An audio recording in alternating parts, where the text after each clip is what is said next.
Hello, we are live on the Vanguard Report, episode number 46. We're getting off to a little bit of a rough start for this episode, but we will have the episode.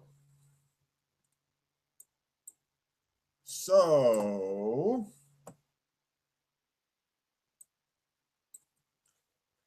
this is Monday, April 20, 2015.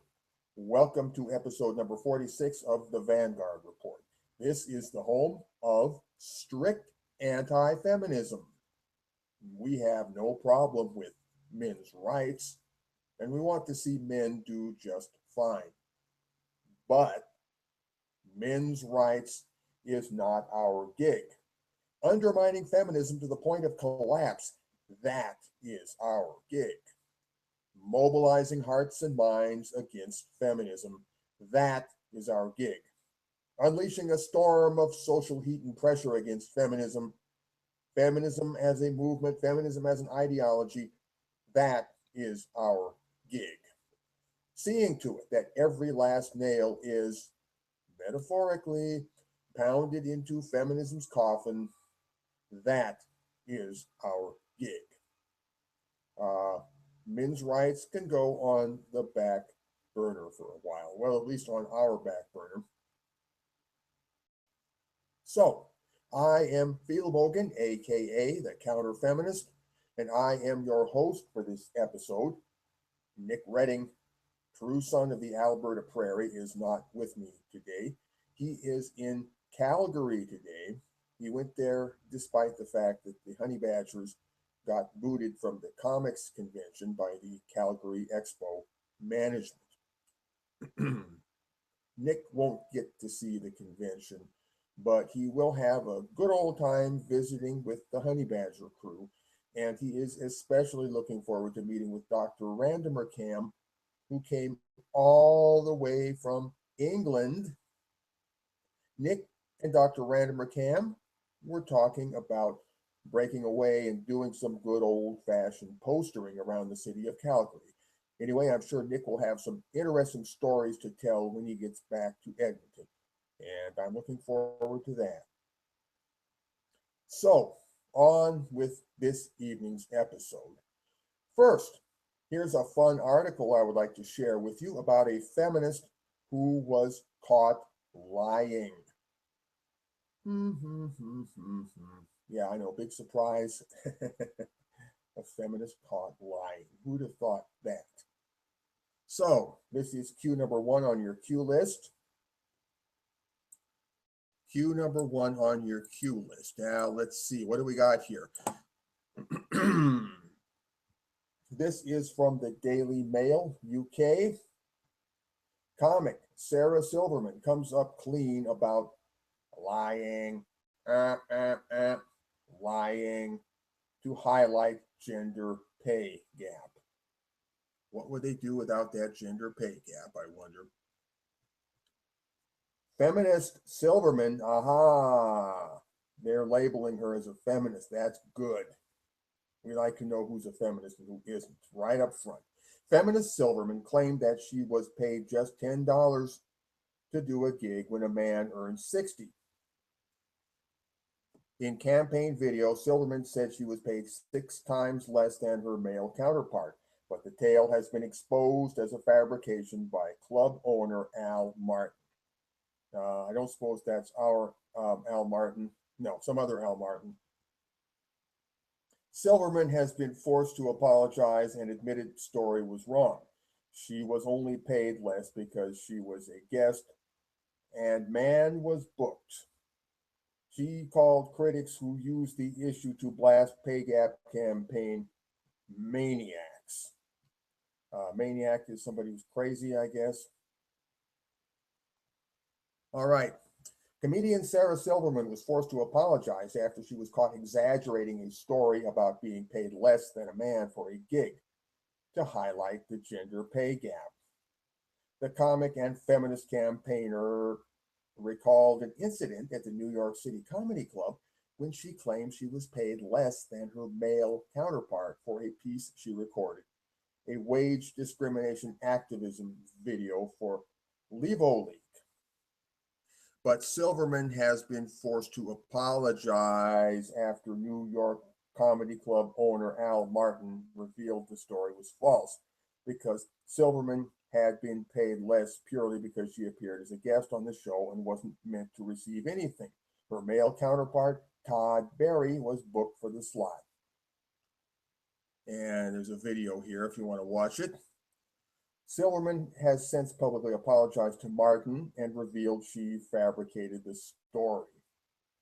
Well, that's a good policy. When you're caught in a lie, it's generally a pretty smooth move to just come clean about it, I guess. She's smarter than a lot of feminists in that respect. But she stressed that critics should not use the story as a way to undermine the gender pay gap campaign.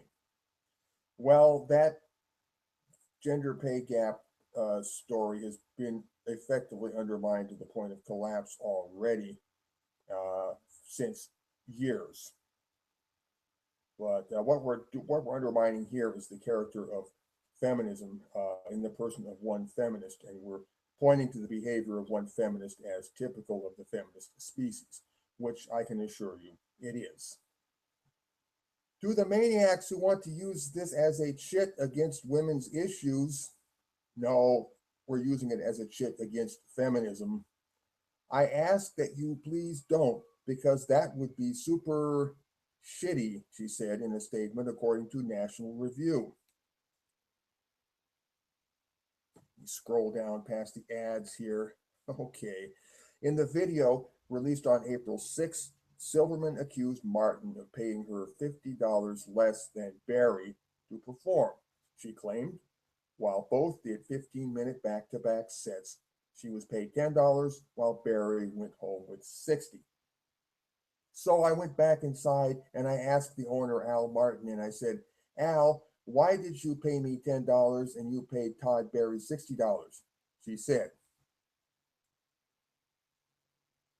scroll, scroll, scroll. And it was so perfect. He goes, oh, did you want a $60 spot? It was symbolic. I didn't need $60, but you know, it was pretty shitty. She added, if you work a job and a man is working the same job, then you should be getting paid the same. However, Martin revealed what really happened in a Facebook post, prompting Silverman's apology.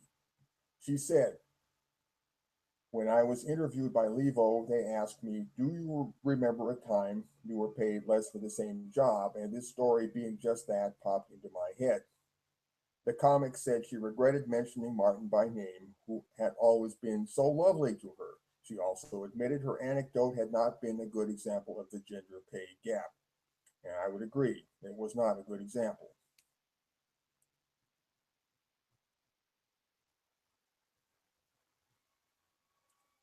In a Facebook post, Martin said he fully accepted Silverman's apology and invited her back to perform. Aw, warms my heart. He wrote, it takes a big person to apologize, and today Sarah proved she is that kind of person. Silverman came under criticism last month after she posted a list of 10 rape prevention tips on Twitter. Critics blasted the comic for offering tips to potential rapists, while dozens of men responded by branding her sexist for suggesting that all men desire to rape women. Well, that's pretty much typical of feminists. They do this all the time, and Sarah Silverman is very much acting in character here. The sarcastic set of rules, oh, it was sarcastic, so we're not meant to take it seriously. Just like the Scum Manifesto was sarcastic, so we shouldn't take it seriously.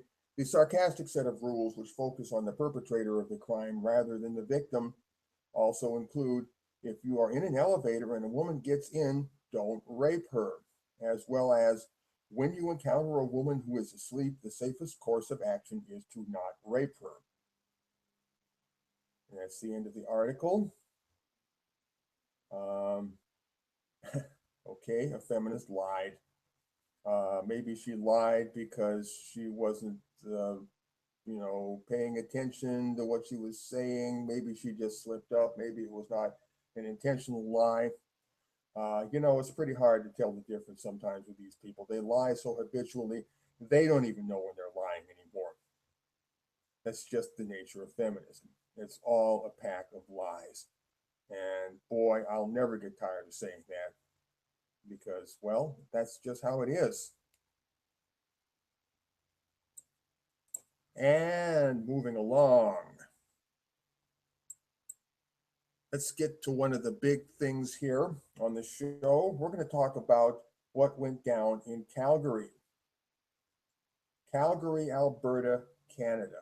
That's a city just down the road from Edmonton, a ways from where Nick Redding lives. Let's talk about the Calgary Comics Expo and what went down there on Friday. What? You haven't heard about what went down at the Calgary Comics Expo on Friday? Well, all right, let me bring you up to speed. The celebrated Honey Badger Brigade, creators of the radio program which bears their name, reserved a space and set up a booth at the Calgary Comics Expo, a convention for comic book artists and geek culture aficionados, as I gather. On day number one of the expo, the Honey Badgers attended a feminist panel discussion, about gender roles in comic art, or something like that anyway.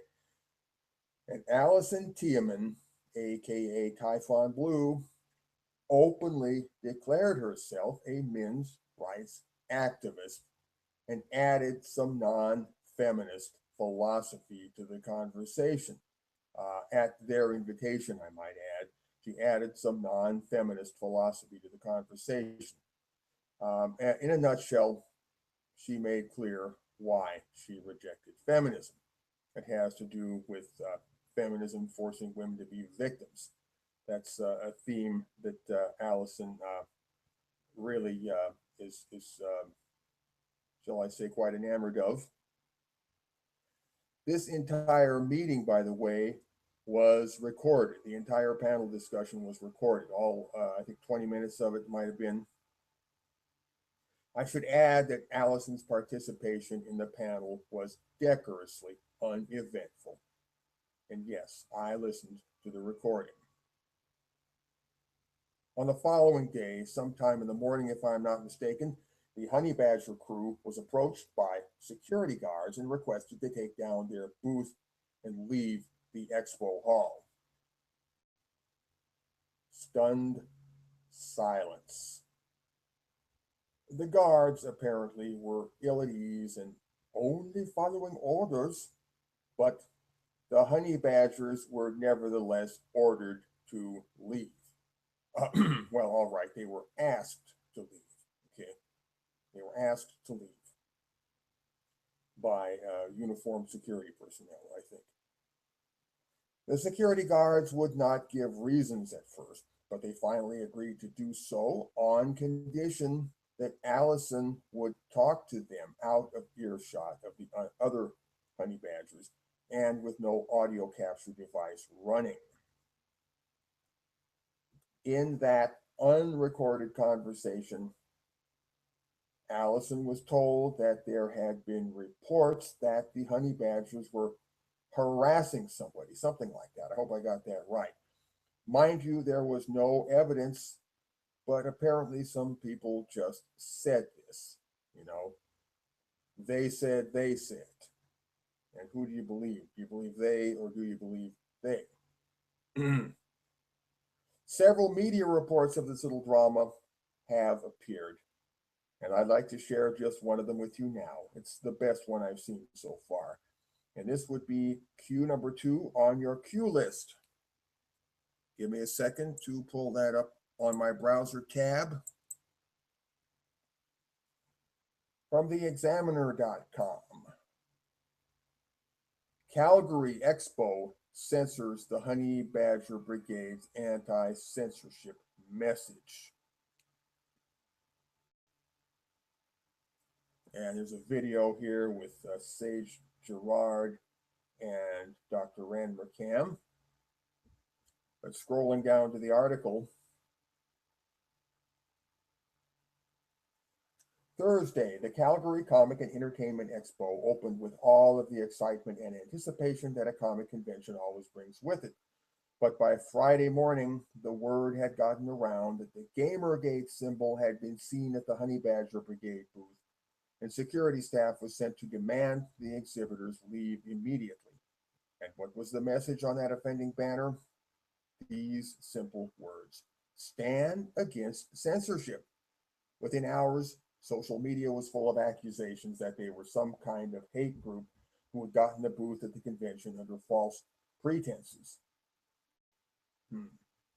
In an email exchange with the group's founder, Allison Tiemann, she clarified that although Honey Badger Radio was at one time broadcast via a Voice for Men's blog talk radio channel, they no longer employ AVFM's platforms for our broadcast. Now, AVFM is not a hate group either, having a rather positive message overall, but regardless, the Honey Badgers are not a wing of the group. And that's right, any more than I am. The assertion that the Honey Badgers are fake geek girls comes from this paragraph on their fundraising website. In April of this year, the Honey Badgers plan to put on a booth at the Calgary Comics and Entertainment Expo. We plan to infiltrate nerd culture cunningly disguised as their own. Each of us has been carefully crafting a persona of nerdiness through decades of dedication to comics, science fiction, fantasy, comedy, games, and other geekery, waiting for this moment, our moment to slip among the unaware.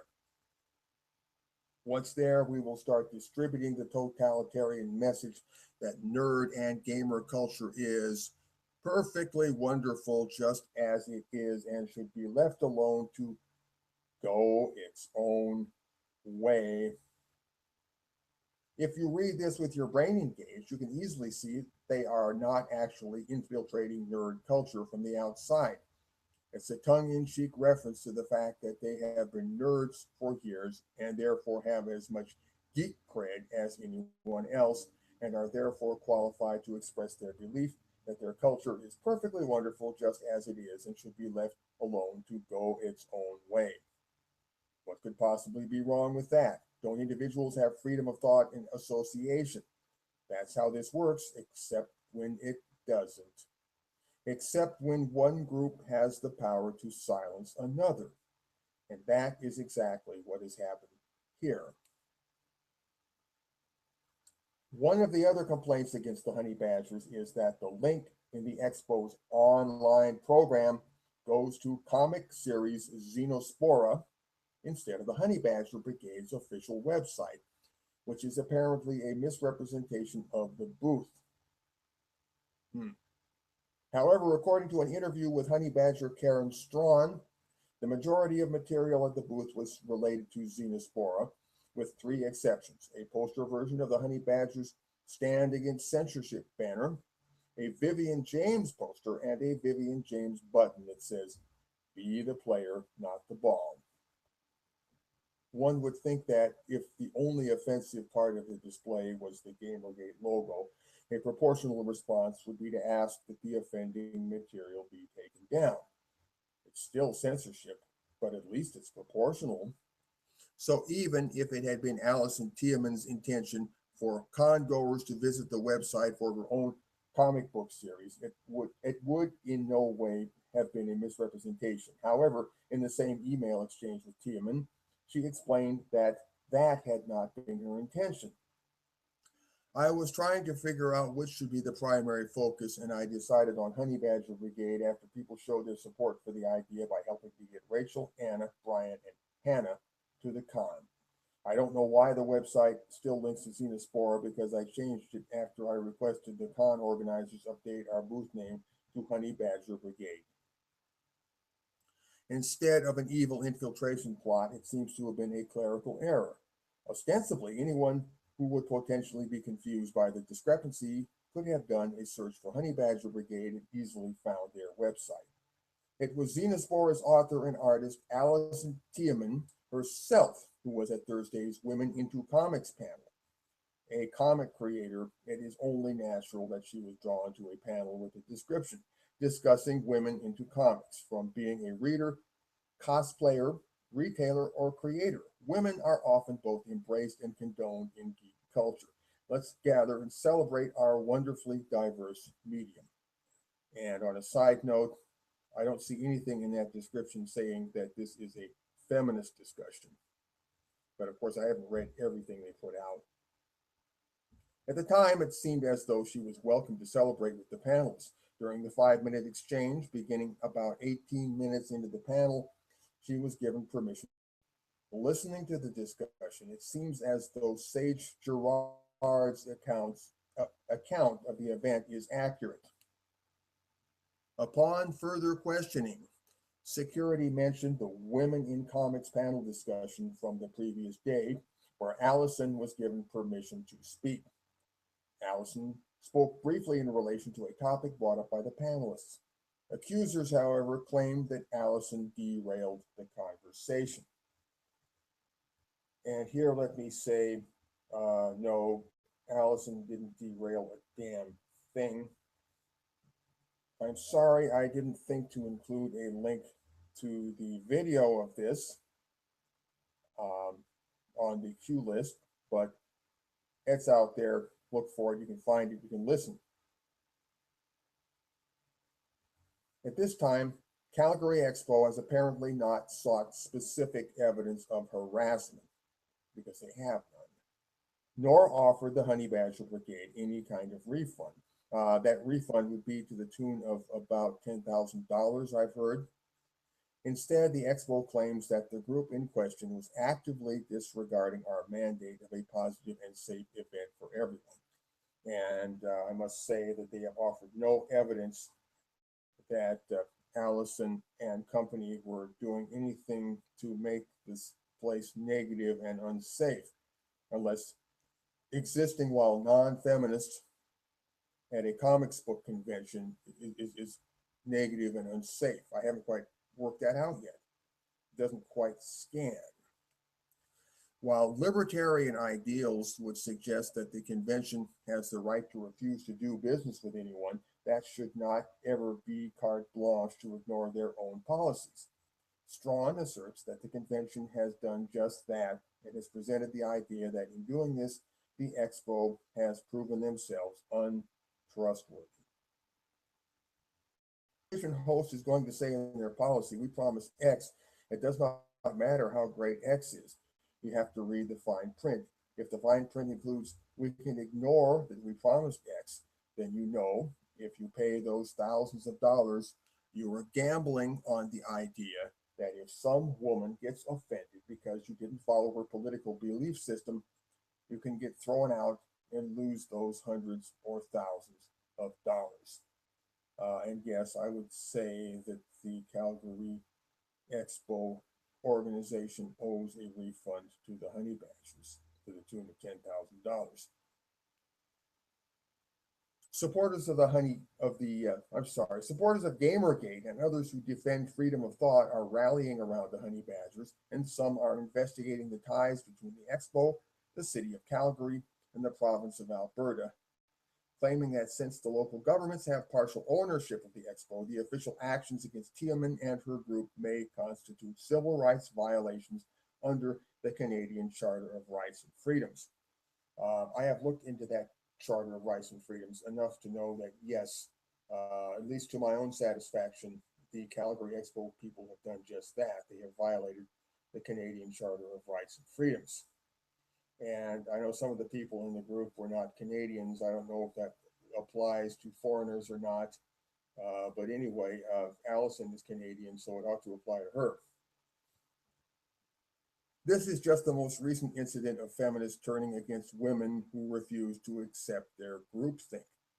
For the simple acts of participating in a panel discussion and hanging a banner at a booth, artist Allison Tiemann has received a lifetime ban from all future Expo events throughout Canada. This is Calgary Expo, and their events throughout Canada are mostly in the prairie provinces, mainly in Alberta and maybe in Manitoba. So it doesn't quite go all through Canada, But if you're a comic book artist who wants to market their products through the conventions, I'm sure it's got a bite. She made this video today, banned for not damseling, and there's a link to a video, but was hesitant to upload it. Please watch it. The story, in her own words, is moving and contains this powerful indictment of modern feminism. I haven't felt victimized until now. And that's the article. Just a few quick thoughts about this. The Calgary Comics Expo, to my knowledge, was not billed as a feminist event. I don't think they had any advertising that went out that said this is an event for feminist comic book writers. So it's not a feminist convention. It doesn't belong to the feminists. But I suppose to the feminist mindset that doesn't matter because, well, they think feminism is the world. Everybody is a feminist. Everybody who's anybody in their book is a feminist. And if you're not a feminist, there's something wrong with you. Existing while not feminist is definitely some kind of an offense, some kind of a transgression in the mind of a feminist. Feminism to them is the only legitimate social order. And one day, every knee will bend to feminism one way or another. That's how they got planned. They just don't get that 80% of the world does not believe in feminism. It's amazing. They're so largely outnumbered, and yet they still think they're the world. So feminists, we non-feminist people, men and women alike, we outnumber you by a pretty good stretch. And you better learn to treat us respectfully, or things are going to get sticky. Anyway, a little bit of a follow-up on the events. The next day, the Honey Badgers had a little impromptu event in a nearby park. They had a picnic and they had pizza available and that sort of thing. And a group of people gathered to meet up with them. And somebody called the police on them. A police officer showed up, asked them some questions. It was uneventful. The officer left and then the event continued. But it's funny. Why would somebody call the police on a group of people who are just having a nice, peaceful picnic in the park? We're pretty sure it was the convention people that did that. But boy, does that speak tons about the convention people. What was in their minds? What was motivating them? Why did they think they had the right or the reason to call the police on a picnic in the park? The funny thing is, they don't even admit to being feminist. I'm not aware that anywhere in the convention advertising did they say this is a feminist event or we are feminists. It's a case of feminists refusing to identify themselves and just presuming that they are the world and they don't need to identify themselves, that if you're not feminist, you don't count. The presumption, the subjective presumption of feminism on the part of feminists is a serious personality flaw that they have. It's a really bad habit of theirs. They need to be broken of that habit. They need to have it pointed out to them. Feminists need to identify themselves wherever it's appropriate, in their advertising, in their organizational literature, and just in daily conversations of a political nature. Every feminist individual or group should just very briefly but clearly make known, I am feminist, or we are a feminist organization, or this is a feminist event.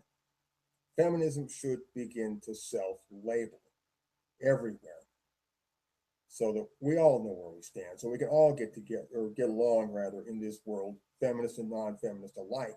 And I think at this point in history, the burden is upon the feminists to show that they can be good neighbors to everybody else in the world. The ones who outnumber them. Really, feminism, you are not the world. You know what I mean by that? You are not the world. If anybody's going to be the world around here, it's going to be us, because we're a bigger piece of the world than you are. I just think you need to know that. So do take that under consideration. And on that note, let's pass right along to the next thing. A nice little monologue here about a subject which has been on my mind quite a bit for the past 2 or 3 weeks. This is something called mainstream anti-feminism. It's a new social trend, and I'd like to talk about this a little bit and maybe enlarge upon some of the implications. All right. Excuse me a minute while I get my windows lined up here. Mainstream anti-feminism, a new thing. It is a thing. Not only is anti-feminism a thing unto itself, separate from men's issues, but get this, it has gone mainstream. I'm talking all sorts of ordinary folk with little or no cultural tie to the classic men's rights anti-feminist sector that we are familiar with. This is something very new and different. Look at YouTube, look at Twitter, look at Facebook, look at the reader comment threads on unmoderated mainstream articles everywhere, and listen to the little hints we are getting from various pop celebrities and journalists. We all know that 2014 was a banner year for the non-feminist revolution, a landmark year. Feminism shot itself in the feet so many times, it's a wonder it can still stand upright anymore. Ban bossy, little girls dropping F-bombs, shitstorm #1 with Matt Taylor, the comic guy, shirtstorm #2 with the "This is what a feminist looks like" t-shirt, mattress girl, the 1 in 5 rape culture trope shot down in flames, and the University of Virginia rape hoax fiasco. And I know I've missed a few of the high points in 2015. For feminism, it was one disaster after another. And for the general public, it was one big wake-up call. And that, friends, is mainstream anti-feminism. It's not just us radicals in the clubhouse anymore. It's everybody. Anti-feminism is now officially for everybody. What's new and different about this is that people are getting loudly aggressive and outspoken. In a primitive way, I would even say that they're getting political about this. The light bulb is switched on in a critical number of heads. People have said to themselves, enough is enough. We have a problem here. Feminism has got to go. And they are losing their fear of speaking their minds. So again, it's not just us radicals anymore. We're all non-feminist, and we're all in this together. Feminism is toxic, and it has got to go. It's the mainstream now. It's respectable. Yes, they are joining the activated non-feminist sphere. They are trickling in and diversifying the human cultural genome which composes that sphere. And these are the people we must reach out to and mingle with and meld with. We, the non-feminist men and women of the world, are the clear majority of the human race. And it's high time we started acting like we know it. This is the non-feminist breakout which the feminists fear so greatly. Okay, now let's talk about men's rights for a little bit. The mainstream anti-feminist trend is not the men's rights movement. As I said earlier, these are people who have little to do with the community most of us are familiar with. They arrived within our circle, yes, but they did so through their own port of entry and by their own line of travel. Oh, yes, they are fresh blood. So, to a lot of us, it will seem that they are opposing feminism for the wrong reasons, for politically naive reasons. They haven't got the political wisdom which us old timers have so rigorously built up over the years. They haven't got the discourse, they haven't got the lingo, they haven't got the nuance. But you know what? I'm not worried about that. No, not one little bit.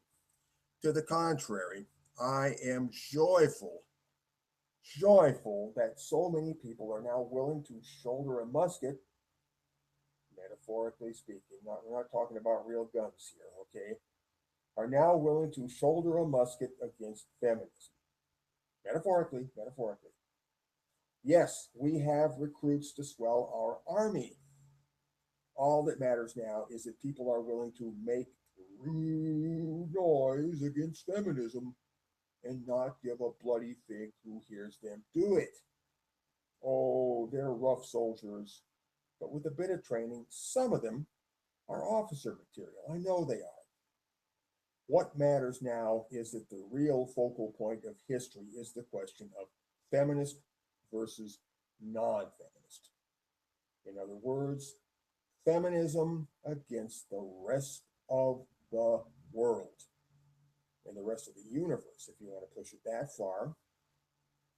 That's the true battle of Armageddon that we need to fix our eyes upon. The feminists want you to shut the fuck up about feminism.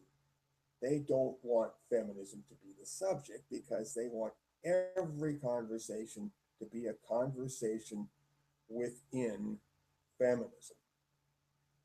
They want it to be a feminist conversation. A feminist conversation is a conversation within feminism. And virtually every conversation you will ever have with a feminist is a conversation within feminism.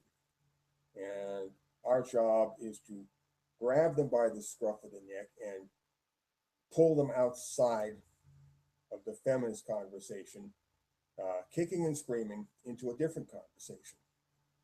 Okay, that's the name of the game right there. So, yes, we are pulling the official conversation of history outside of feminism into the public square and into the common roads of life. No more feminist subjectivism and no more feminist triumphalism. So, I'm not much about men's rights these days because a wild new world of opportunity beckons. We'd be damn fools not to hang 10 and ride this wave. Gynocentrism will still be there. Don't worry, it's not going away. And we can turn our attention to it anytime we want. We're not forgetting about gynocentrism. Now, come to think of it, feminism is what? It's pure gynocentrism in the most toxic and highly developed form. It is gynonormativism. That's gynocentrism plus, gynocentrism 2.0, gynonormativism. And I say, if we are going to attack gynocentrism, let's start with gynonormativism. Let's start at the thick end and work our way down from there. Feminism is gynonormativism, the worst kind of gynocentrism there is. And that, in my considered opinion, is where the battle starts. Now, the one thought I would leave with you today is this, that feminism hates non-feminism because For feminism, non-feminism equals death. That's right. For feminism, non-feminism equals death. I mean, non-feminism, you think about it, it means no feminism. It means absence of feminism, void of feminism, lack of feminism. And to feminism, that spells death. The specter of feminism's own death, social death, I mean, okay? Cultural death, I mean, that specter is always raised when contemplating the thought of non-feminism, of the negation of feminism. Now, feminism, you see, is defined by its perpetual motion. Its relation to the non-feminist sector is one of perpetual motion, like a tornado or hurricane or weather phenomenon moving across the landscape. It is perpetually expanding into the surrounding world, feminism is, and colonizing that world and remaking that world in the feminist image. Feminism is not simply in motion, it is motion. And without motion, it is nothing. Without motion, well, that's the end of feminism, right? Non-feminism means the end of feminist motion. So to stop feminism, all we must do is block the motion of it. It doesn't even matter how we do this. Whatever works, works. It's not about persuading feminism to stop. It's about making it stop, pure and simple. If you want to stop your car from running, if you want to stop any kind of a machine from running, you just hit the switch and you turn it off. Or you go in there and you yank some wire and it stops running. Whatever it is, you don't debate with the engine of your car or the whatever kind of motor it is. Will you stop running? You just snip the wire, you hit the button, whatever you got to do, and it stops. It stops. So it's not about persuading feminism to stop. It's about making it stop, pure and simple. And to do that, well, you block feminism from moving and it dies. Hit the kill switch, it dies. Snip the wire, it dies.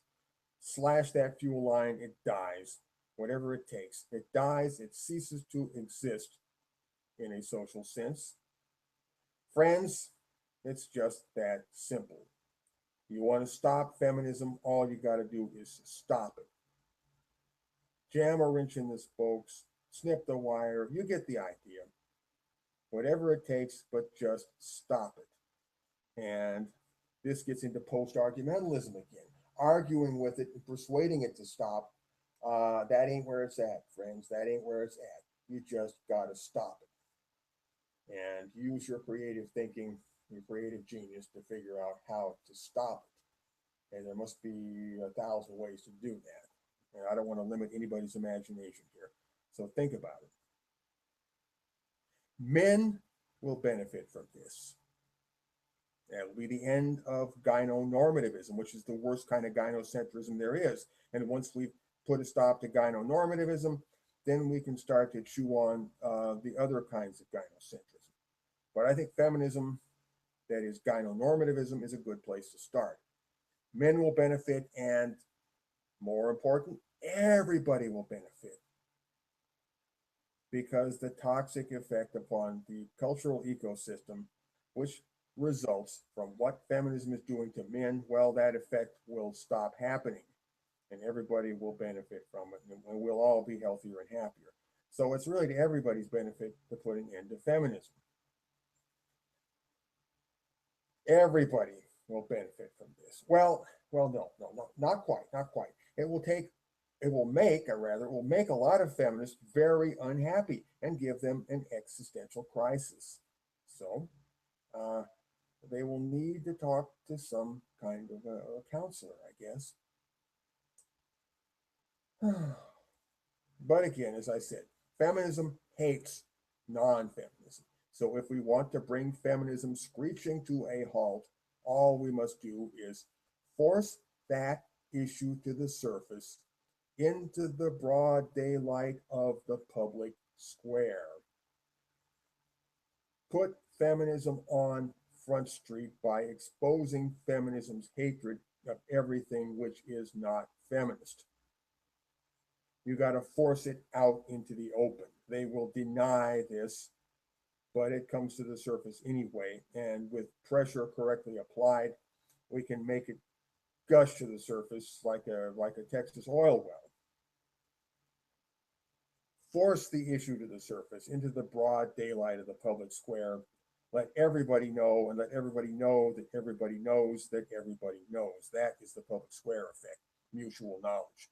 Putting feminism on Front Street in the eye of the world so that everybody knows about it. We don't need to scream at the feminists and curse them and spit on them. No, all we need to do is say quietly, I am not a feminist. That's it. That's really, really easy. Just say, I am not a feminist. It can be just that simple. And that's pretty much what the honey badgers did in Calgary on Friday. They just showed up there and in their own way, they made known that they were not feminists. They also displayed the Gamergate regalia, which shocked some people because, some people don't like Gamergate, but not everybody. Some people have no problem with Gamergate. Some people don't like Gamergate. Can those two groups get along? Can they all get along? Can they agree to disagree?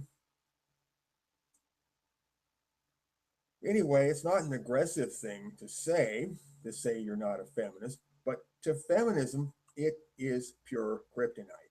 It turns up the heat and makes life unbearable for them. It leaves them nowhere to go, no way to run away, nowhere to turn. It boxes them into a corner. It forces their hate and their aggression out into the open where all the world can very plainly see it. And that's all you need to do, really. It's very simple. Just quietly say, I am not a feminist. You say it, and your friend says it, and their friend says it, and everybody says it. And you get a whole bunch of people all across the nation, all across the world saying, I am not a feminist. Watch what happens. Keep an eye on the feminists and watch how they take it. I guarantee it won't be pretty. Of course, if you want to get ornery, that's okay too. But if ornery is not your style, just quietly say, I am not a feminist. It's deadly, and there's not a damn thing they can do about it.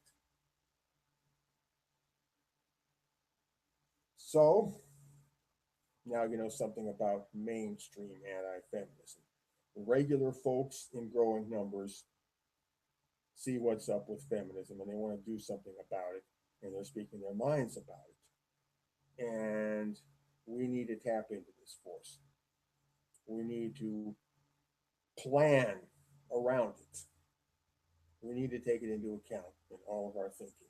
It's good news. I'm glad of it. And that's part of the reason why I don't, focus so much on men's rights these days. I think just focusing on feminism is a very beneficial policy, and I haven't even scratched the surface as to why that's so. But maybe I've given you a few little pointers in that direction. And on that note, Nick's not here. I haven't got anything more lined up to talk about. So I think we're going to wind down episode number 46 of the Vanguard Report, even though we haven't quite got up to an hour yet. And by the way, an hour is all I've got for this episode.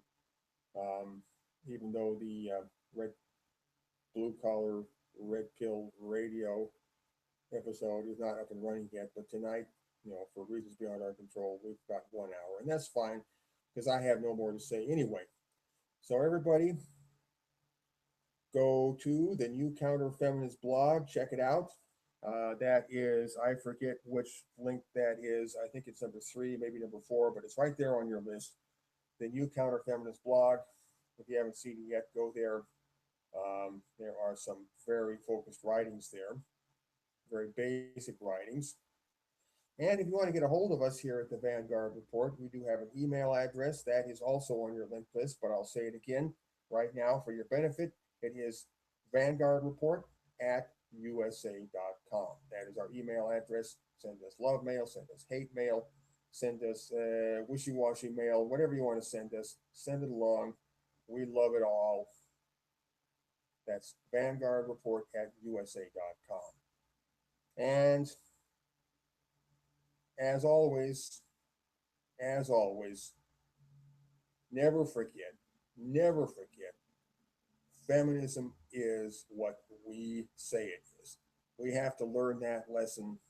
We have to take that idea on board. We have to internalize that idea so much that it just becomes a part of our metabolism and becomes second nature to us. And then we have to turn around and instill that lesson into the mind of the feminists until they too understand that they no longer define themselves, that somebody else, the majority of the world, is looking at them from the outside and telling it like they see it, telling them what feminism is.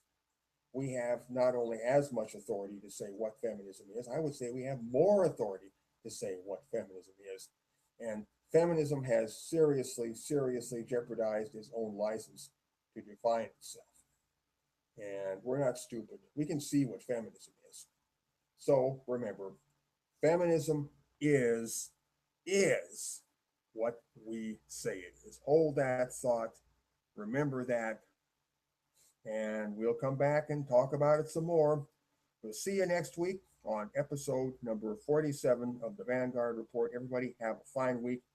We'll see you then. Bye-bye.